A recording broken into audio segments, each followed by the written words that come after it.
Opengini ya watching Ediba in GFM so. Pato me do so. Na hunamuni widie mu ti say. Ya nyamia se nyami dia cheyen anope wa yemu mpa. Nti ya nyamia se. Ya da Christ ase. Ya da also ase so agibre. Despite your tight schedules now ne kasa e wo Nhyira 104.5 FM. Anope mu de communicate na aba.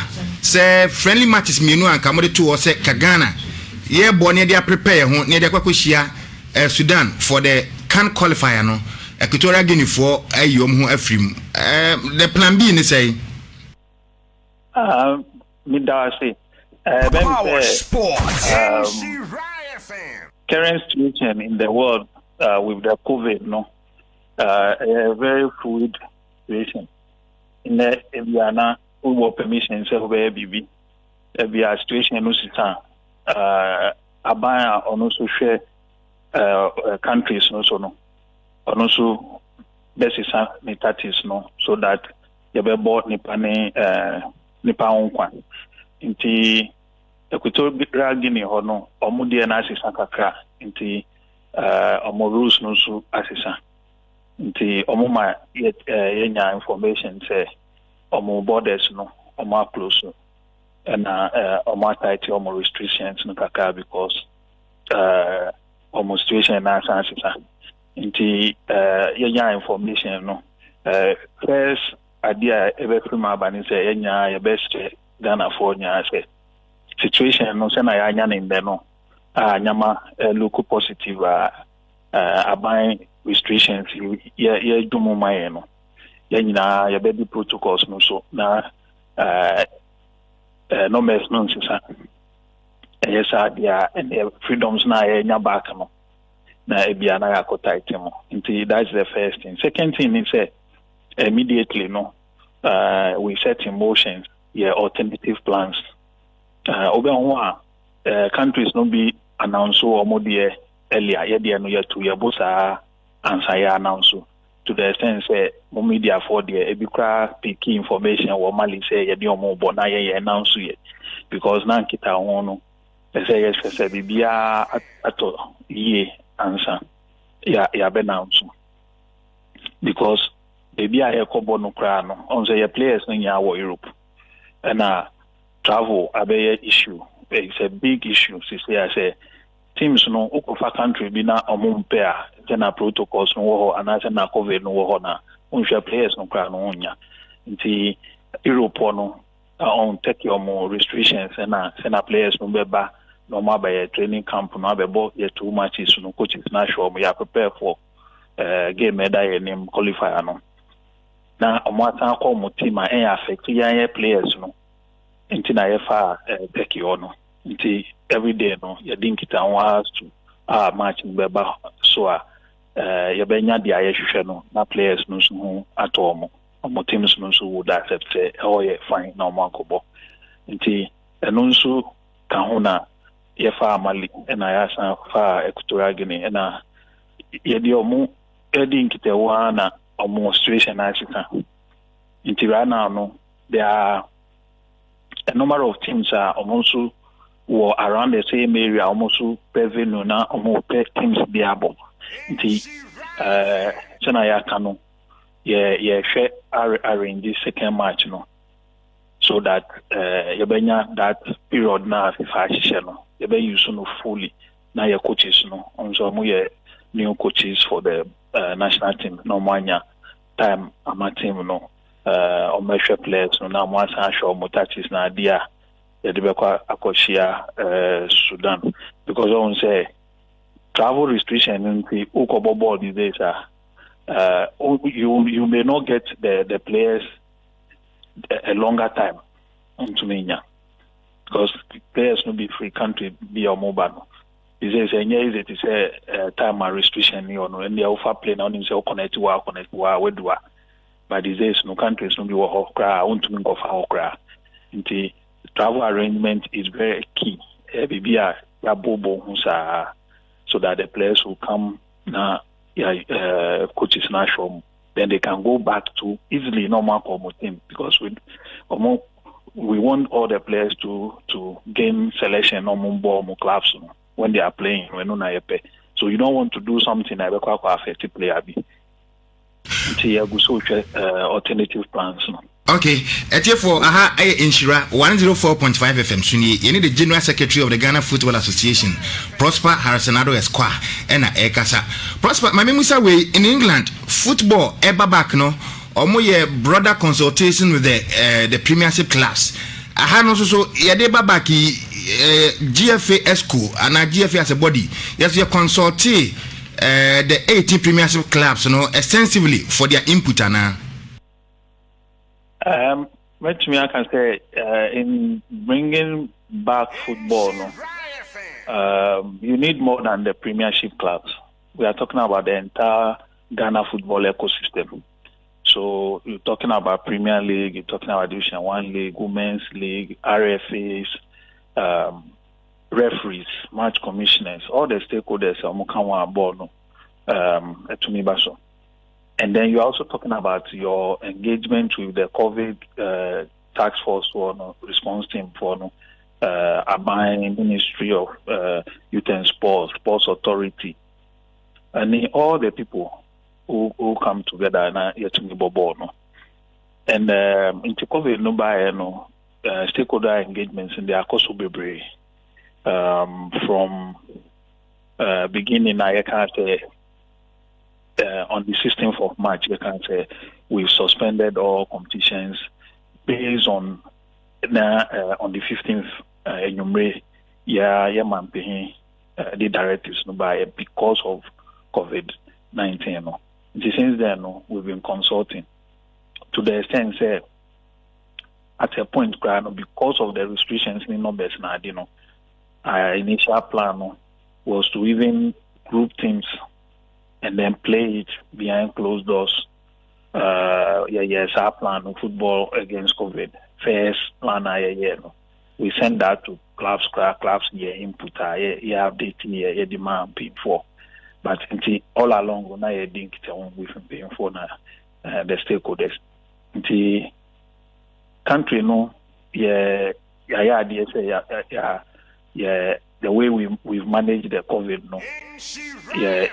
positives, successes, but as I go so with the protocols now, paying for the Amayan so that we now come down cry. But maybe I don't know with the engagement, we've been able to get a green light. Say now we can play. We can first of all we can train, and then we can play from October 30th. And bonsoir. Anya spectating kakra. 25%. And also embrawo to be on say letter na yet calendar na about letter there's a covering letter on it. If you move share calendar no without the letter na ye my clubs near tedo the members nyano letter ne can say a bit juvenile football say omu calendar way home because omu schedule no ya go so ye home my engagement koso and we share so I can say there will be on the CAF my guidelines if my guidelines but yeah protocols aba na the account class no be name be because they are more fair be more but say no sending so that everybody is clear and then there will be sanctions to at the account because permission na ya nya no be obi be bibia na akokan nya na afi ase dia no there will be sanctions na the be no so na ya engage na ya share. Pastor na me hwe ni say okay stadium na any sitting capacity na you see no you make sure say you fill your venues no to about 25% full no and no dey measure na be hwe na yetimi afele no to meet that requirement. We share their man paying kind no capacity 25% of the capacity general capacity as no come into your stadium no yenim capacities no and indeed be any coveting no before one pay beba out no na nkita hono akwache we say almost every time obey announcement now we say football bebem ninya no na ye kasa but once you not been able to finish no on bow out to that until when omoko momusu bisa various questions and so they no ka be call next stage and say be call omanpin ho until capacity no so ye share with ticketing until say you see 25%. We'll make sure say the ticket printed no will be 25%, and then there will be a month for a bewo. Ninya understand American say in share beba in education beba engagement with class beba on say be start league here various kinds of training, referees be training, match commissioners be training, clubs be training. Into all those education side of things no. Beba. Na me hwe ne say study a bit say tema sorry. Education on the thing. That one will be more detailed. Into we share from your program so we say COVID education campaign wo nti ye be that campaign no ye be say media na mo aboy ye be ba patients no na ade na ye the supporters no so mo mo portion na ye say ye de mo fam na ye prepare mo ansa da no bedu November 13 do na say ye ko bobola enye that time na be ye be education no ye be from now up to that time nti tickets no is limited to 25%. We will not print more than that, and that one is controlled from the FA. Okay. Now me trying to say, strict measures also. There will be protocols. Who are born? Obi abeshe in face masks. Unsha odu gate na sandwich. There will be people there to do COVID-19 protocols and some be komu. Komu nso abebi ayetina no. Untumi ntana what na only until will spread. They say Yemfa BB, for example, Kumasi Sports Stadium. But the year in fact, the Kumasi Sports Stadium, they are waiting here. But we say Takwa Natibia, Dansuma, and I say amount 40, the sitting capacity or no. Say Akonyano Bubohun, Utnaha, Obi Ebia, Yaja space, and so this will be who mark it. Now I sure say Unkotana Ubin and Bemayan problems. That spacing will come, the social distance, no, it will come in the stadia, the DIA to start with. And the DIA so ticket, the DIA ticket, so send a restricting, you're very restricting to the point. Ujina Fakwan, there will be still was there will be markings. Now spaces about, but the thing is that we have to spread entire state on say a BB to say Kumasi Sports Stadium. Say a bobo be on say VIP or no side or na yema not the rest of the stadium no da ho there obi ani ho. This time around no we best space it to the rest of the stadium nyina VIP or no say 2,000 per be fa even though a hoye e be 6,000 and 10,000 say 2,000 per na be ko will be strict as to checking of tickets na the not 2,000 no man ko spread yo in the akano because center line or no almost was spreading scoreboard as here almost be spreading other side no so now because sana me repeat no ye any year and na ye call back na say your man pin ye ni say ye feel say obia follow fine nti pakaka kan maya e no na ombe see as here but 25% na ya maya no anka ye start me zero and Yama 25 into ye year, and I did be a town. Into ye penny say, your base education in year so that supporters no in some per born. But say, but say, a biawato ticket, yes, it's center line. I say also got center line. Maybe a next match, no, now Zabetna VIP side on. Into ye channels are now obey rules na ye be a mayeno. Into me see campaign because all the way before you best starting matches no okay my repeat it 3 times yeah sure eti ye show scale na ma bontina ene September 25, 2020 no a COVID-19 education campaign and then na moye from that date no up to on the 12th November no into education campaign no it's supposed to start today from today till yesterday ball no cry no still your campaign. Yeah, the teams no be from almost be players everybody associated with the game. It's a many opportunity. On the American about our supporters who sit in there. We no a campaign no be. Various people will be talking on the radio. Various people will be talking to the clubs now. Into no one I asked that. Into anything to do with how the ball will look like no. Is part of our campaign. Still on the schedule, I said clubs, no, almost deadline for submission of almost match venues, 25th. Na a club licensing team also echo inspection. Club licensing team echo inspection. You count clubs to be all my venues, no. Maybe intimi meet standard, no, but omo period kakra, met me calibrate. The stadium no I'm gonna meet the requirement and also want to say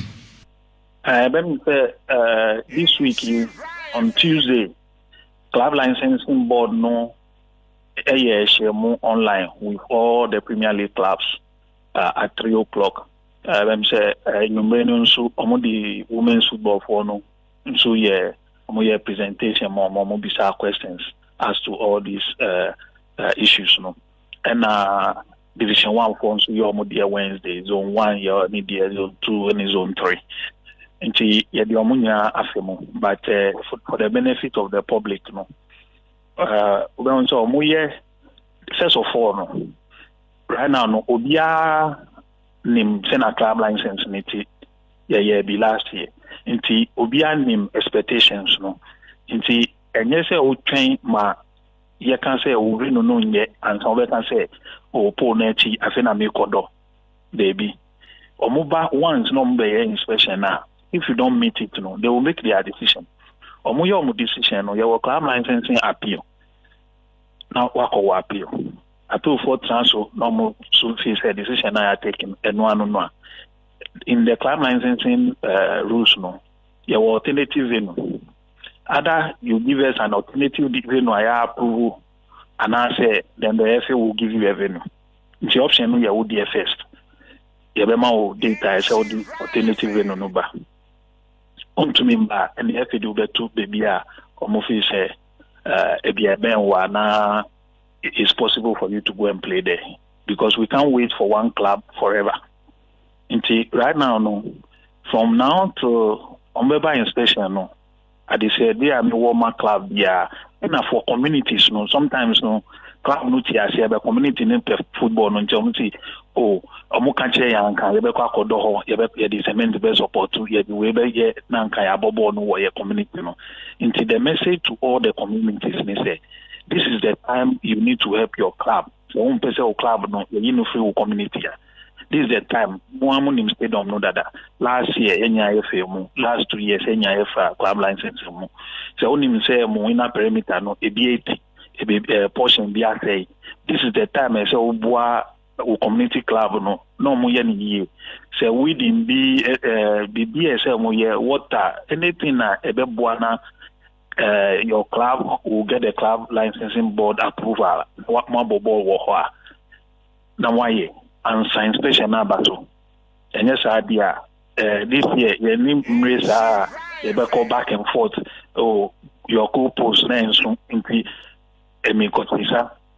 Yenya and measurement into co-post on ya yen. Bibia, I was the normal and ya a how work club license no. Your best say so. Be any year and science specials no so that we don't have go back and forth. Say me koye bibi na mo san ba be hwe. The year before the inspection no beba. Secondly, club licensing board no at least last year Omoamaya say they can bite. A whole process during the whole year. And to say why a BB now during the season, only BB 20 months now year they can still come back and then withdraw your license. On say a license, it is a driving license, yeah. Who drive it now? DVL if it's a now driving, and yeah, they can withdraw the license. It is in the law. So na club license suit into be on say dan so man say omo provisional license. Omo yet dia omo say omo ye no. They came back and withdraw the license Liberty. Now na say yes omo my baby on boy. Omo anya eventually no they came back say omo see omo kobo wo opponent fie. Enyo omo there but because they failed the process no omo see omo kobo wo opponent no. Nti our age say clubs this is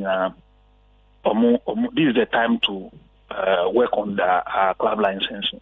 But and yet the infrastructure no your legal side your 5 pillars into a bit legal pillar no it be club ownership on shareholders no directorship na documents niya is register or registrar general latest information who they are my nadi ninya omuhwe ninya accounts the financial side of behwe enunso nti audited account nadi as amount for submitting nti the process is there nti we say venue no year one thing and then there's a different deadline in October 5 as odi other club licensing documents number nti enunso adia clubs ninya name dada. I want to believe say okay. So say entire see omoni number 1. Na omo expect to say bebo omodi na ya bon sema mom. Nti I wish the class ninya will take that challenge. They all want to be number 1 when it comes to club licensing submissions now. Okay. I want to believe say at this point, money officiating officials no reference no Asia. Munshia kra na mo be hia na matoto niam ye before say be start league no. Refereeing one of the key elements of the KMA improvements na percent improvements number in bounds. Into last year you started nyama bi to form let me I can say last year even though you bought 15 matches in the Premier League and 13 in the Division 1 and FA Cup prelims in round of 64 no. If you look at the number of away wins no was unprecedented. It's all because you need what referees know. And our referees now so they know say we have to make amends. And now your position in Africa in the world no. We want to go the highest level. Into the say your gadgets so this year you so time gadgets no buy na COVID stop here, but this time we'll use the gadgets as well to improve. There are various trainings referees no omuye online. There are FIFA training omuye be online. Currently so omuye be online. With the restrictions now you relax no. There are various things referees department, the referees committee, the instructors, the assessors na they know omudi beba. A lot will happen in the referee area very soon. From next week, we'll start to say because the committee is really working. There will be a lot of work in that area, and where it's mubama money akohu amaye. Okay. Referees complaint form now. Clubs no so use the referees match review panel no so.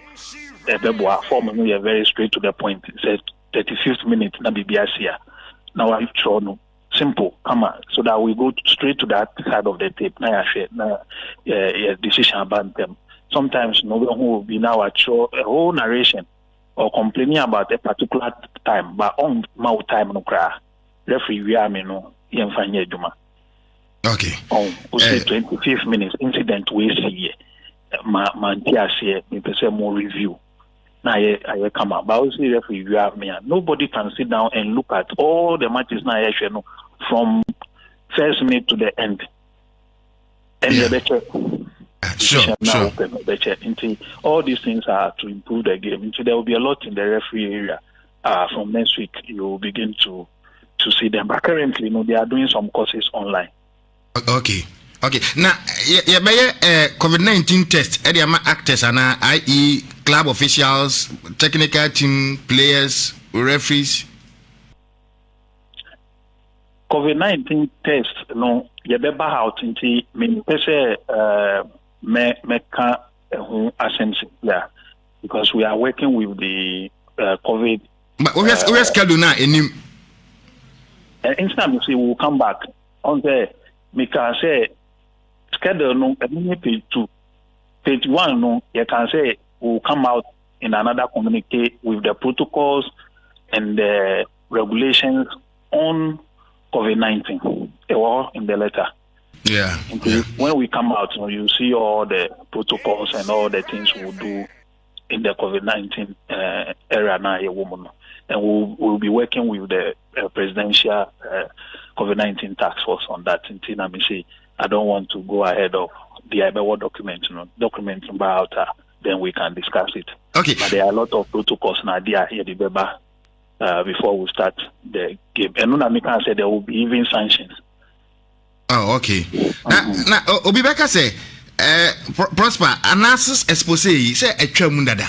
I don't know, now we are some better ethics committee. Now, yes, I have a man for now. Say, we are something like rekindling the old wounds. And you be bizarre. I did I tremubia, KRF, you move forward. And yes, I can't near Mother Danny Beam. Oh, Anka, yeah, Kaya Hunyamadia, Anka Yaboni. Even if it's say yeah big six Mukodada, yeah Kwame Nkrumah Kodada, but yeah kai for a purpose. Say any be kai na baby pie woman na ya fa bibi no na dia kai on say my not again my ambassador period na again na di nti say kai remembrance na bibi kra kenje enye boni but more importantly, FIFA governance, ethics side, they want us to deal with the matter and report to them. In their eyes, we have to do the work that needs to be done in that area. Then we report and then we can close the chapter with them and everybody. In terms of football, FIFA see some of these things, it's not say Obi pay now person BB, but as the rules are there, we have to be in compliance. Now, BB come now, then we can close it. That's why we have to do the work and report back. Okay, Prosper, my mission is saying, only say Omo may affected with the analysis expose, and they be international, and Team Vance be on my calf. Abane o mobi on man fan say FIFA e the sanction side e amomo enti betuma ba say yes we be fresh halfway can it be say betimi reverse decisions are either say CAF and say FIFA are taking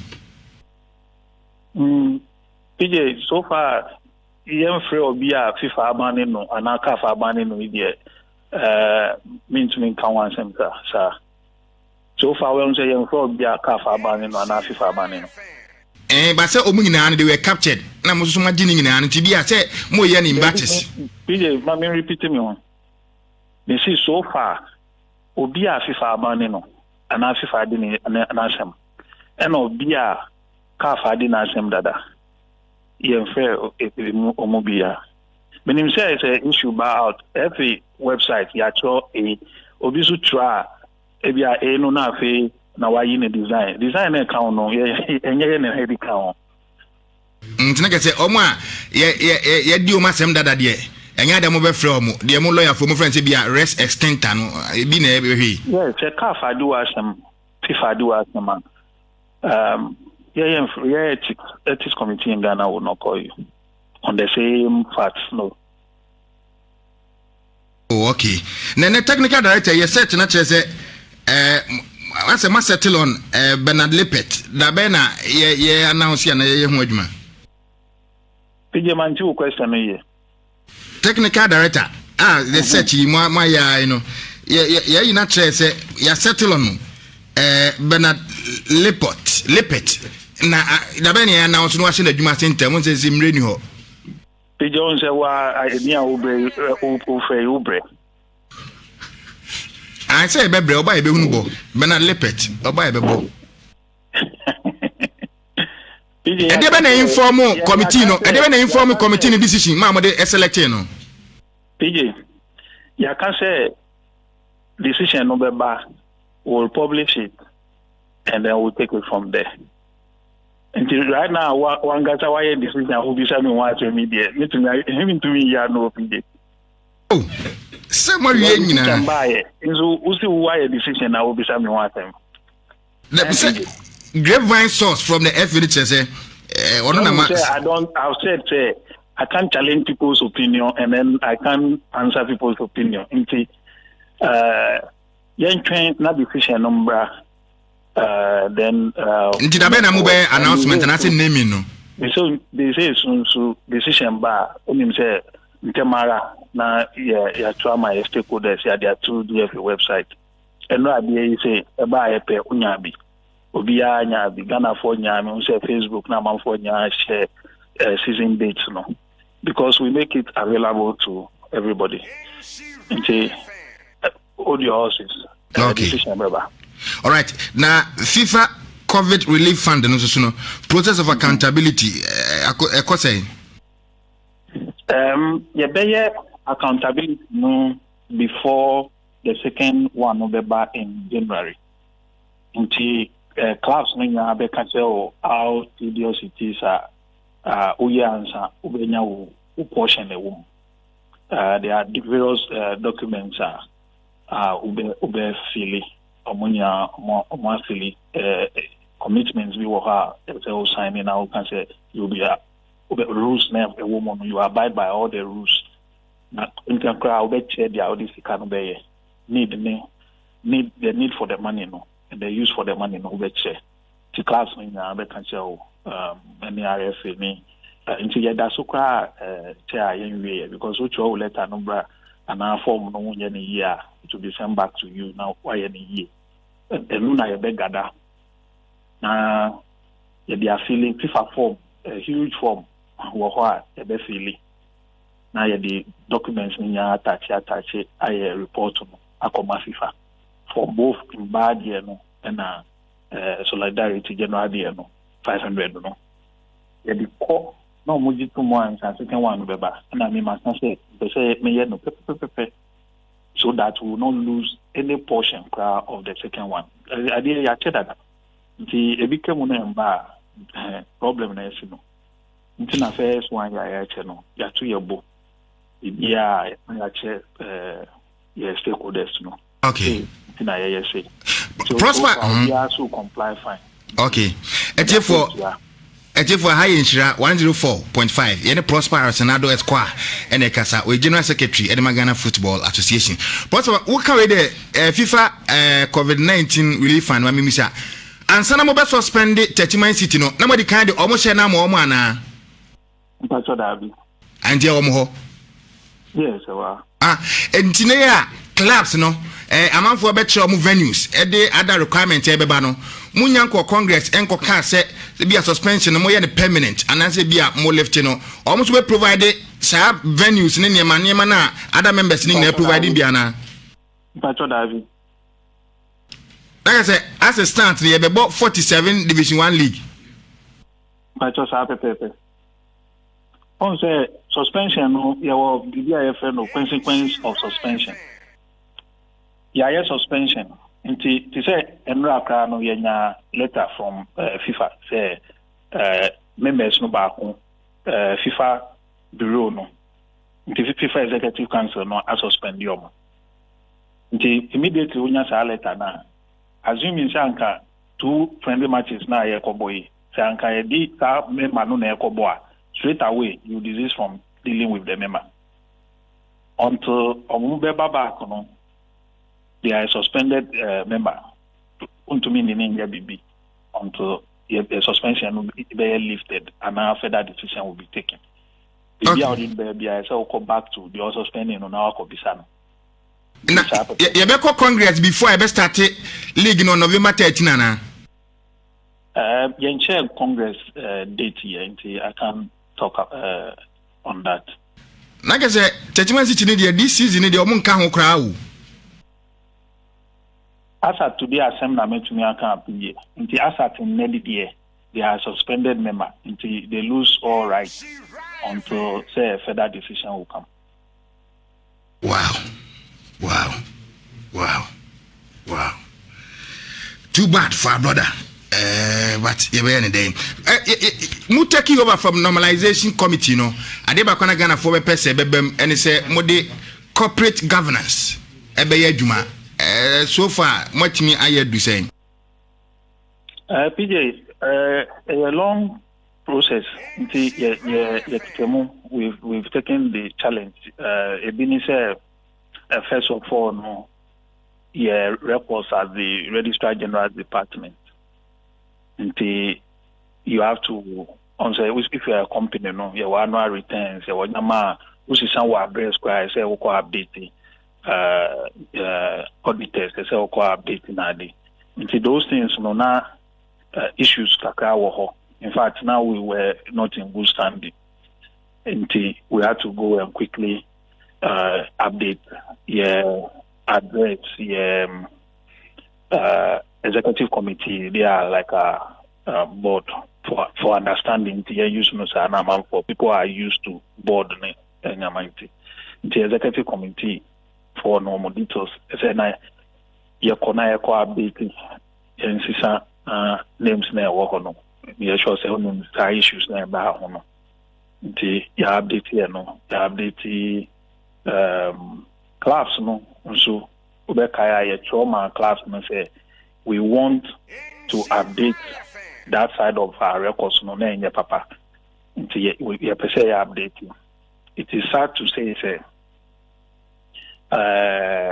class no say obi amfani on say before you can be a shareholder no registrar general no there are requirements. I say it is a team number ni so we any part that's in here wa udini u records say we are Ghanaian say but we a company now who only share in another company. And now we are subscriber in a limited by guarantee company. I say all the company needing banning the company records no anything no manadi. And now one person from the company or represent the company no in the documents na feeling no. You be sa class ni members no. Ebi mu di aba, ebi mu inform by as at today. Until more affairs by no mo di buy no. Di call in let's say me pay updates there. A cut through a reflect here. What I have intended doing is I will publish it so that class no move farm by no or supporters no be won say omu check na omu soon can be mami na omu farm bra na yen ko update me say me nya full records or registrar general. This is the first time we are doing this.